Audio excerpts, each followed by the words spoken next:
Rafael Mora Ramírez, bienvenido a librosperuanos.com. Gracias. Felicitaciones por su nuevo texto, Quechua, Problema y Posibilidad. Subtítulo que nos rememora el famoso libro de Basadre. ¿Cómo así surge este título? En principio le agradezco esta oportunidad y fue una sugerencia de mi amigo Héctor Huerto, que pues en parangón con el texto de Basadre tenía este libro el objetivo de explicar qué sucedió con la historia del Perú, explicar en qué sentido el quechua puede ser un puente, puede ser una forma de conectarnos, y de repente por ahí saliera un concepto de unidad, de nación, de unificación de la patria. Entonces el estudio que hizo Basadre, bueno, de hecho es un intento de comparación, el rescatar el título. De repente algunos jóvenes podrían acercarse a Basadre a partir de este texto, pero indudablemente nosotros buscamos, a partir de la problemática del quechua, querer motivar a la reflexión. Claro. Ahora, llama la atención que el texto surja de la pluma de un filósofo, porque también ha habido otros dos filósofos que vienen a mi memoria que se dedicaron a escribir lexicones de quechua. Estoy pensando en Juvenal Pacheco Farfán, filósofo, y también en el ensayista Mario Mejía Guamán, que también tiene lexicones de quechua, y ambos se han dedicado a estudiar las posibilidades de la filosofía andina. ¿Tiene alguna relación en su caso? Claro, la importancia del quechua como una lengua es innegable, pero ¿qué ha sucedido? De que a pesar de los esfuerzos de los lingüistas, sobre todo impulsado por la época de Velasco, a partir de esa época es donde se marca un punto de inflexión hacia lo que podemos llamar un academicismo con respecto al estudio lingüístico del quechua. Lo que ha pasado es que estos trabajos no han servido para cimentar, para poder solidificar la unidad del Perú, del país en el que vivimos. ¿Qué sucede con la relación entre el quechua y la filosofía?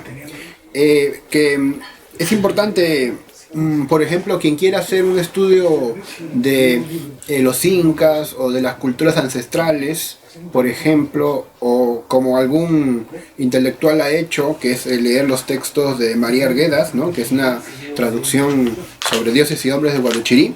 Entonces necesita pues manejar el quechua para poder hacer una interpretación, digamos, con mayor sustento, una hermenéutica más adecuada. Es decir, por ejemplo, el que maneja el quechua tiene una particular visión sobre el tiempo. Para el mundo andino el tiempo es particularmente llamativo, es algo así más o menos como circular, que es algo no tan obvio, ¿no? No es tan obvio desde un punto de vista, por ejemplo, de la cultura occidental. Entonces por ahí se puede notar que la perspectiva del quechua, en términos filosóficos, sí puede dar lugar a una visión distinta de la habitual. Claro, el prologuista Paul Marquette pone el énfasis en dos ideas centrales en su ensayo: la idea de poder y la idea de autoestima. ¿Cómo así es justo esta consideración? Bien, en principio partamos por el concepto de autoestima. Puede ser que, y esto puede ser también una llamada de atención, que a lo mejor no apreciamos tanto el quechua en tanto esté asociada al quechua hablante, y eso puede representar pues un complejo de inferioridad muy fuerte. Hoy en día, y quiero que esto quede claro, la gente como que alaba el quechua, como que llevan cursos de quechua, aprenden el quechua, dicen causachum, por ejemplo, y ese tipo de expresiones. Sin embargo, no se trata de la misma manera al quechua hablante, al otro, al hermano. O sea, se ha hecho algo interesante con esto, que es lo que se llama el nuevo racismo, ¿no? Hay un concepto dentro de la sociología norteamericana que es el nuevo racismo, que no es un racismo hacia la piel o hacia la forma o el color de la piel que tiene alguien, sino más bien hacia su cultura.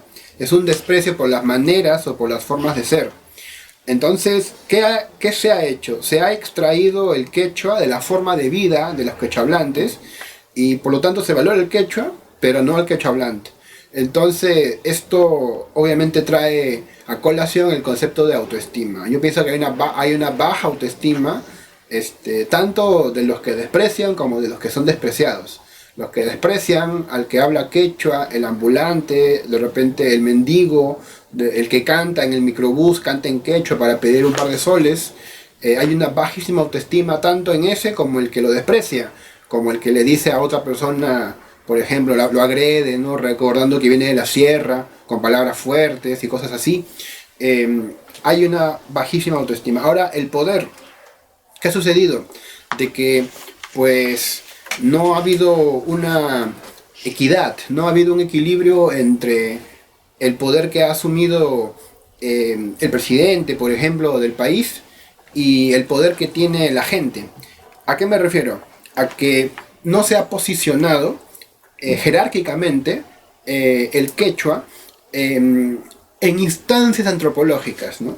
O sea, quien dirige los destinos del país realmente no tiene consideración o no tiene control o no quiere impulsar de forma decidida el quechua. Entonces sucede de que a nivel gubernamental, por ejemplo, lo que se ha hecho es con el quechua dejarlo de lado. Una cuestión importante es que nuestra identidad criolla, la música criolla, por ejemplo, que hoy día la gente se está orgullosa de celebrarla y celebran la música criolla en vez de Halloween y creen que son muy muy peruanos, lo cual es cierto, es parte de la peruanidad.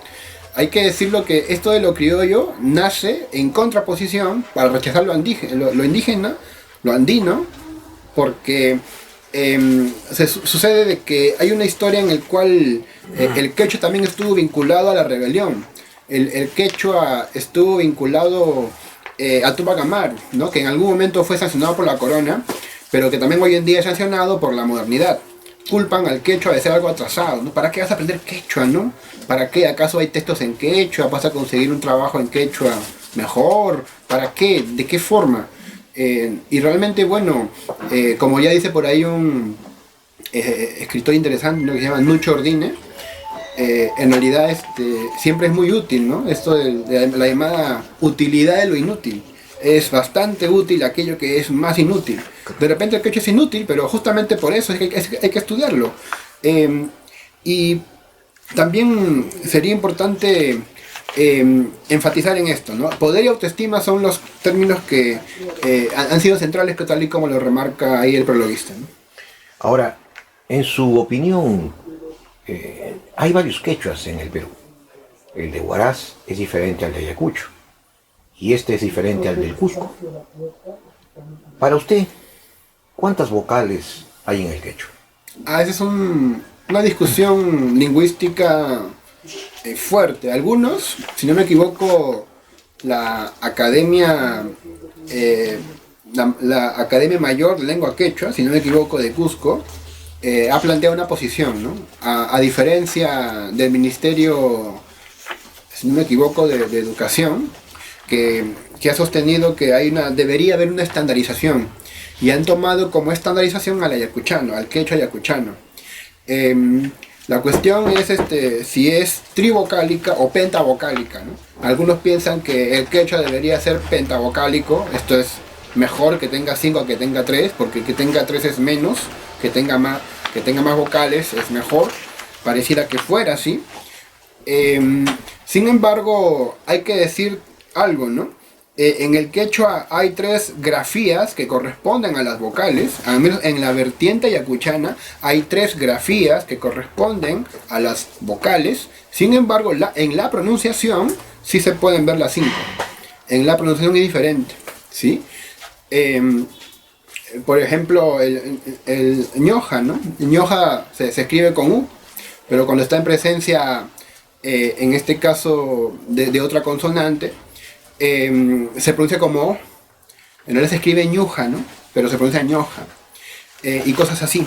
O sea, hay presencia fonética de las 5 vocales, pero no hay presencia, digamos, a partir de las grafías. Y mediante unas reglas sintácticas se puede arreglar esto. Pero claro, siempre habrá posiciones, ¿no? Y yo estoy de acuerdo con la multiplicidad, en realidad. Yo creo que un pueblo necesita manejar su variante del quechua, eh, y la reacción de la Academia de Cusco, bueno, yo creo que tiene mucho sentido, ¿no? En realidad, pretender que un quechua sea estándar y que otro no lo sea es una de las formas también de sometimiento y dominación. Yo pienso que las culturas deberían, el quechua de Ancash, por ejemplo, que tiene una fuerte presencia de esta terminación, el sh, ¿no? Por ejemplo, ese tipo de pronunciación, y que es distinto allá de escuchando, según algunos es muy diferente, es otra forma de quechua. Yo pienso que tiene derecho a que se mantenga su autenticidad. Pero esto no amilanaría el interés de algunos académicos de buscar un quechua estándar, pero en mi opinión no deben imponerlo, sino como una cosa, digamos, como una guía simplemente, no como una imposición. En sus análisis del quechua, ¿usted ha encontrado posibilidades filosóficas? Bueno, una de las posibilidades que se puede encontrar al quechua es la elaboración de una hermenéutica. En realidad, el texto analiza esto al final y muy brevemente, puesto que el trabajo es más antropológico, es más ético, y no es tanto algo que tenga que ver con la cosmovisión, pero sí tiene esos aspectos, ¿no? Por ejemplo, entender que hay tres mundos, ¿no? El Urim-Pacha, por ejemplo, el mundo de acá, que es, si no me equivoco, el Kai-Pacha, y el mundo de abajo, que es el Uku-Pacha, ¿no? Hay, bueno, tres mundos, ¿no? Hana, Kai y Ur. Ahora bien, ¿qué sucede? De que el Kai-Pacha, por ejemplo, funciona como una conexión. El Kai-Pacha es como un puente. Y el puente nos puede llevar a la imagen de la chacana, ¿no? La chacana, que es como una conexión cósmica de todo lo que hay. Entonces, algunos autores, aprovechando eso, han hecho análisis interesantes, ¿no? Bueno, el caso más estudiado y más profundizado pues es el de Joseph Esterman. Y por supuesto, ¿no?, que también hay otros trabajos. Hay, por ejemplo, estudios vinculados a los manuscritos de Huarochirí, si no me equivoco, de Zenón de Paz también.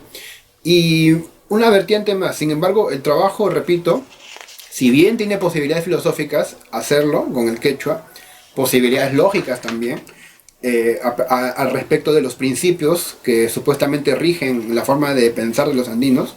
Hay una lógica andina, según Esterman. Entonces, sí hay posibilidades filosóficas, pero el trabajo explora cuestiones históricas, antropológicas y éticas. Claro, por ejemplo, en el libro de José de Acosta se pone en incidencia en que los antiguos peruanos no tenían una palabra para Dios, pero sin embargo tenían palabras personales para dioses. ¿Qué consideración le merece? Esto es muy interesante, ¿no? Podría reflejar un politeísmo, podría reflejar que hubo en el mundo andino un politeísmo. Algunos de mala manera han intentado decir que como no hubo una palabra abstracta para Dios, entonces el quechua no sabe abstraer, el que habla quechua no sabe abstraer, ¿no? Y algunos han hecho esta mala deducción, ¿no? Dicen, ¿cómo vas a comparar, pues, digamos, a un amauta de, pongamos un inca, ¿no? Manco Cápac, ¿no? Con Parménides, ¿no? Parménides después se lo lleva de encuentro, piensan así, ¿no? ¿Por qué? Porque el griego pues tiene una serie de prefijos, una serie de morfemas que, bueno, son para envidiar, ¿no? Como si el griego fuera la envidia de todos los lenguajes, cuando en realidad el lenguaje tiene una utilización práctica. Yo más bien diría que el que habla quechua es más concreto, es más directo, ¿sí? Es en realidad alguien que está en contacto, en cercanía con su mundo. Diría incluso que tiene los pies bien puestos sobre la tierra. Ahora bien, esto no vendría a ser para nada un defecto, es una forma de ser, es una manera de ver el mundo. Y pues entonces yo considero de que hay que tener mucho cuidado, ¿no?, a la hora de hacer filosofía o proposiciones, bueno, enunciados valorativos con respecto a este tipo de análisis.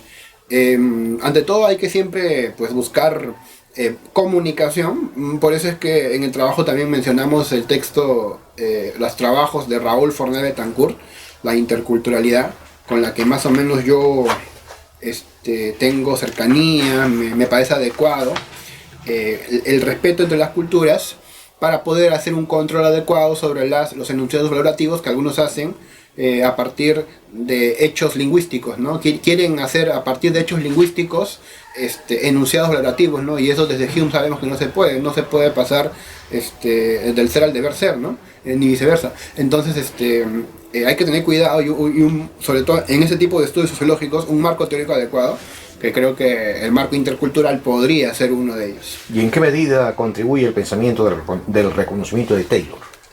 Ah, ya, claro. Taylor también tiene presencia en el texto el multiculturalismo, sobre todo el respeto a la autenticidad, a la originalidad de cada cultura, plantea un punto de avance, ¿no? Con respecto a los discursos que buscan pues armonía social. Es un punto de avance interesante. Pero la diferencia entre, en mi opinión, Taylor y Forné Betancourt está en la cuestión del multiculturalismo versus el interculturalismo. Y me parece que la propuesta intercultural, en tanto plantea puentes de comunicación, de diálogo, de intercambio, es más sensata, ¿no? El multiculturalismo lo que pide es respeto, ¿no? Respeto, no me desprecies, y cada quien como que su isla, al menos, bueno, desde el punto de vista que lo observo. Fíjese que hasta la ciencia es intercultural, ¿no? La ciencia contiene grafías griegas, también los números son arábigos, el número 0 viene de la India, entonces la ciencia que tanto la gente hoy en día, en nuestra época, alaba y sigue, la ciencia es intercultural. Y es interesante notar, por ejemplo, que aunque no está en el libro esto, pero según tengo entendido, por ejemplo, los quipus manejaban un sistema decimal, que es lo más cercano que hay hoy en día a la numeración estándar que la matemática usual se enseña en los colegios. Claro. Finalmente quiero pedirle una reflexión sobre este hecho que lo testimonian los cronistas. Los incas no hablaban quechua, hablaban puquina. El quechua fue un idioma para generalizar lingüísticamente el imperio. Esto nos lleva al pensamiento de que sus asesores, llamados amautas, tampoco hablaban quechua, sino el clan inca hablaba puquina. Si en el pensamiento quechua y en el lenguaje quechua se puede hacer abstracción, entonces esto también nos lleva a pensar de que el idioma original de los incas, que era el puquina, era inclusive más potente para la abstracción, puesto que el imperio es producto de las mentes incas que hablaban originalmente puquina y no quechua. Interesante. Ahí hay que mencionar pues a dos lingüistas, que es Alfredo Torero y Cerrón Palomino. El tema de cuál fue el lenguaje que usaron los incas, sobre si es el puquina, por ejemplo, ha sido materia de controversia. Hoy en día se maneja la hipótesis de que más bien es el aymara. Lo que hablaban, el idioma secreto, supuestamente secreto, de los incas, era el aymara, pero sucede de que la mayoría de la población que ellos iban conquistando no hablaban ese idioma, hablaban su quechua. Entonces había esta contraposición entre el idioma de la élite, el lenguaje de la élite o el lenguaje de los pueblos que iban siendo asimilados por el imperio. Y con respecto a esto, es interesante notar, ¿no? La pregunta que usted hace, por cuál fue el idioma que se maneja desde los incas. Y me parece importante que la gente también pueda leer otro texto, del cual yo saqué también algunos insumos, que se llama Incas sí, Indios no, que es justamente un texto cuyo título me llamó la atención, me recomendó un amigo historiador y lo leí con mucho gusto. ¿Qué plantea esto? De que lo que ha habido siempre es de parte de las élites gobernantes en el país alabar lo inca, exaltar lo inca, y pues intentar elaborar un concepto de nación a partir del concepto de Inca. Pero a los indios, a los que hablan este idioma, a los indígenas, a los que vienen de la sierra, a los que tienen como la costumbre del pago a la tierra, la Pachamama, por ejemplo, a los que hacen la fiesta de la Virgen de la Candelaria, etcétera, los han ninguneado, los hasta ahora los siguen discriminando. ¿Cómo es posible de que haya gente que le ponga a su negocio, por ejemplo, hay por ahí, ¿no?, clínica de ojos ñahui, ¿no? Ñahui significa ojo, por ejemplo, ¿no? O, por ejemplo, salón de belleza Kiyasumo, que significa algo así como luna bonita. Le ponen nombre en quechua, porque el quechua pega, pero ellos no creen que deban darle algún tipo de dinero o ayuda social al quechua hablante. Yo no he visto en esos lugares gente que digamos así, en mayoría sean de la sierra o de quechua, o que tengan ese tipo de rasgos, ¿no? Y esos negocios no ven la necesidad, o al menos es lo que parece, de retribuirle socialmente a esos grupos. Sin embargo, usan el quechua para su publicidad, porque el quechua vende. El quechua vende, ¿no? Porque es de los incas. Digamos, está vinculado en la mente, en el imaginario colectivo de los peruanos, está vinculado a los incas. Eso sí vende. Pero el indio de acá, ese no vende, ese no. Ese más bien hay que sacarlo, ¿no? Hay que discriminarlo, ¿no? Hay que raciarlo, que es lo que han hecho algunos lamentablemente, ¿no? Incluso desde las esferas, ¿no? Si usted recuerda, hubo por ahí algún gobernante que llamó personas de segunda o tercera categoría a otros, solamente porque tienen otra cultura, porque adoran más la naturaleza. ¿Usted cree que es un motivo suficiente para despreciar a otras personas que simplemente quieren su río, quieren su bosque? Yo no quiero petróleo, no me interesa, quiero mi bosque, mis animales, ahí vivo tranquilo. Y eso hay que, pues, considerarlo, porque finalmente va a haber un choque, ¿no? Ese choque ya ha habido, me refiero al baguazo, ¿no? Va a haber un choque muy fuerte también. Hay que intentar prevenir de que esto no ocurra, de que no nos toque lo que pasa en Ecuador, ¿no? Que tienen que llegar en masa la gente del campo a poner su voz en alto. No esperemos a esto, tomemos conciencia y de nuevo, ¿no?, busquemos la unidad. Por último, ¿nos puede hacer un comentario sobre el diseño de su carátula que combina la chacana con los quipus? Sí, eso también fue sugerencia de Héctor Huerto, a quien le agradezco mucho su gentileza. De hecho, él me presentó dos posibles carátulas. Una, pues, tenía unos colores distintos, era más amarillo, ¿no?, más verde, y tenía una chacana muy chiquita. En realidad, me pareció que era en cambio más potente, ¿no? ¿Por qué? El quipu es algo, bueno, que la gente hasta hoy lo reconoce como un misterio, ¿no? Realmente, ¿qué cosa es el quipu, no? Hay autores, no sé si es Montesinos, me parece, que dice que en un quipu pudo leer un poema. Y él es testigo de que eso, ¿no? La gente, pero ¿cómo puede haber un poema ahí? Hay otros autores como Burns, que plantea una relación entre números, letras y las grafías del quechua, vinculado a dibujos de Guamán Pomada Ayala, ¿sí? Este señor, por ejemplo, es interesante su postura, ¿no? Aunque es bien imaginativa y hoy día no es el pensamiento estándar, pero es una propuesta muy valiente. La chacana, el quipu, los Andes ahí imponentes que uno puede ver en la portada, básicamente es una invitación a concebir y entender y reconocer la grandeza de este pueblo, esta cultura.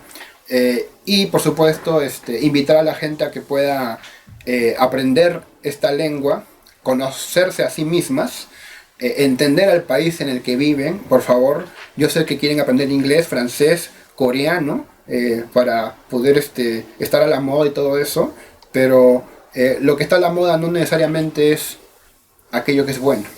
Rafael Mura Ramírez, muy agradecidos por esta entrevista y esperamos una contribución en los siguientes meses. Muy amable por su tiempo, gracias. Gracias.